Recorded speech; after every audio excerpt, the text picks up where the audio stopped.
Hi, நான் இப்போ வந்திருக்கிற இடம் பார்த்தீங்கன்னா போதாங்.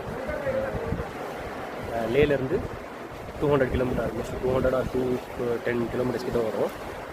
இங்கேருந்து டாங்குன்னு ஒரு இடம், அதுதான் வந்து இந்தியாவோட எண்டு. அதுக்கு மேலே ரூட்டே கிடையாது, அதுக்கு மேலே வேவே கிடையாது. ஸோ இந்தியாவுடைய ஃபைனல் வில்லேஜ் அப்படின்னு சொல்லிட்டு இந்த ரூட்டோடைய ஃபைனல் வில்லேஜ் அதுதான்.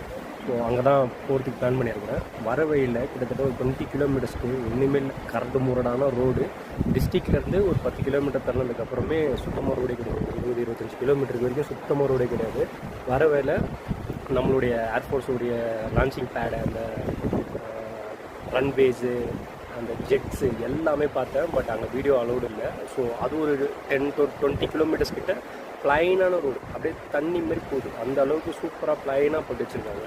பட்டு இங்கேருந்து இன்னும் ஒரு 30 or 40 அரௌண்ட் கிலோமீட்டர்ஸ் இருக்குது. ஸோ ஆல்மோஸ்ட்டு அங்கே போகிறது தான் பிளான் பண்ணியிருக்கேன். அங்கே முடிச்சுட்டு திருப்ப டிஸ்ட்ரிக்ட் திருப்ப வர மாதிரி தான் பிளானு. ஸோ இந்த லொக்கேஷன் சூப்பராக இருந்தது. ஸோ அதான் இங்கே லைட்டாக சாப்பிட்டுட்டு இந்த லொக்கேஷன் அப்படியே கவர் பண்ணுறோம். ஸோ நம்ம அங்கே நெப்ரா வேலியில் பார்த்த அதே ரிவர் தான் இங்கே வரைக்கும் வருது. இந்த ரிவர் ஆக்சுவலாக பாகிஸ்தானுக்கும் போகுது. இந்த ரிவர் நான் கிட்டத்தட்ட ஒரு 120 கிலோமீட்டர்ஸாக நான் இதை ஃபாலோ பண்ணிகிட்ருக்கேன். அந்த ரூட்டில் தான் வந்துட்டுருக்கேன்.